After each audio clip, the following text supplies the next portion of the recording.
ヘイジャッシュです。突然ですけど、昨日から縫合を実装されておりますよね。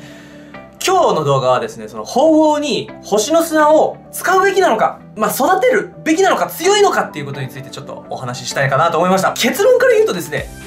ファイヤーの方が強いです。ポケモン GO の中では3つのステータス要素があります。HP、体力ですね、攻撃と防御、この3つで形成されてるんですけど、本家の方であれば HP、攻撃、防御、特攻、特防、素早さって6つあります。なので割り方はそこら辺あんまり複雑に考えなくていいんですけど、本家の方ではその素早さとかっていう概念があるから飛行ポケモンが早く移動できたりとかって、何度もこれは昔の動画でも言ってるんですけど、今回その素早さがない分、何が重点的にやっぱりこのポケモン GO で大切になってくるかっていうと、とりあえず攻撃力と、HP になってくるんですよね。で、特に伝説のポケモンはこの2つに限られてしまう理由が、防御ってもちろんその遊んでる側って避けることできるじゃないですか。でも伝説のポケモンってジムに防衛のために置くことができないので、ちょっと防御を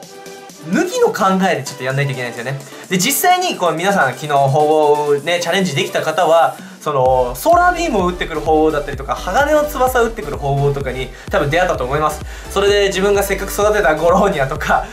バンギラスが一撃でHP 全部持ってかれちゃうみたいな事件が起きたとは思うんですけど、防御面では確かにすごい面白い技構成だったりもしますし、ジムに置けたら縫合は確かに育てたいと思いました。ただ技1が鋼の翼と神通力だったかな。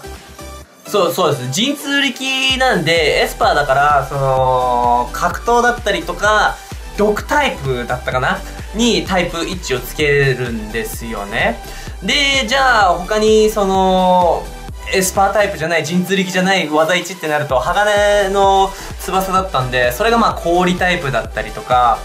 他に何があった？岩とフェアリーでしたね。はい、なので、正直環境的に岩はバンギラスいますけど、バンギラスとかゴローニャとか、フェアリー強いポケモン置かれるわけじゃないですし、どうなのかなって、その技構成的に神通力で毒タイプであんまりジムに置かれないけど不思議花と大文字で不思議花で、不思議花って別にジムに置かれた頃はあんまり見ないんで、ちょっとね育てるんだったらせっかくね炎タイプで技使うなら、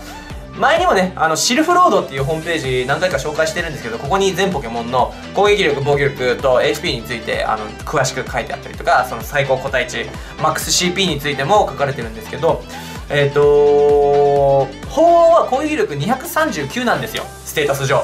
で。じゃあそれを超える炎タイプのポケモンって言ったらファイヤーで、ファイヤーは、攻撃力251なんですよね。なんで、しかもファイヤーは技1は炎技になるんで、必然的にどうしてもファイヤーの方が優先されるんじゃないかなと思います。実際に映像とかも流してますけど、最初に流した映像が両方ともハッサムです。で 2周目のハッサムは1段階ちょっと弱くなってる、ジムを一回落としたので弱くなってるハッサムにはなってるんですけど、見ての通り一撃でハッサムが落ちました。1番目の鳳凰は神通力とブレイブバードです。なのでいまいちなんですけど、確かに火力はやっぱりそのトップ10に入るのかな、鳳凰が今実装されてるポケモンの中での火力ではトップ10なんで、確かに威力は高いです。でもって感じかな本家の方だったら、その特防っていう要は特殊系の技、大文字とか物理系の技じゃなくて、ハイドルポンプとかサイコキネシスとか、そういう技を受ける防御を特防っていうんですけど、それに関しては鳳凰めちゃくちゃ高いんですよ。だから実際その防御力が多分そこでうまく計算されてるんじゃないかなって勝手に予想してるんですけど、そういう意味であれば確かにね、防衛ができればこの技構成面白いなって思うんですよ。やっぱり結構格闘タイプをね使うトレーナー多いと思うんですよね。ハピナスを退治するためだったりとか、バンギラスだったりとかも悪入ってるんで、や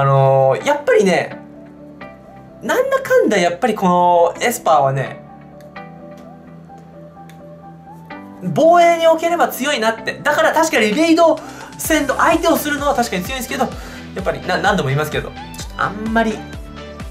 育成は本当に好きじゃない限りとか、星の砂にめっちゃ余裕あるよみたいな方じゃない限りはおすすめしません。ただこれは俺の意見なんで、よかったら皆さんもよく自分の砂の量とか考えて、そろそろ第3世代来るんでね、第3世代で、まあ、バシャーモとか出てきます。で、もちろん、この縫合の話にかけるとですね、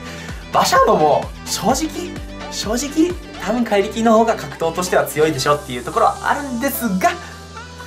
まあ俺好きなんで、そういう好きなポケモンに砂を使っていくのがおすすめだと思います。この動画が面白かったって方は、ぜひ高評価ボタンとチャンネル登録の方よろしくお願いします。じゃあ、have fun catching Pokemon! じゃあね。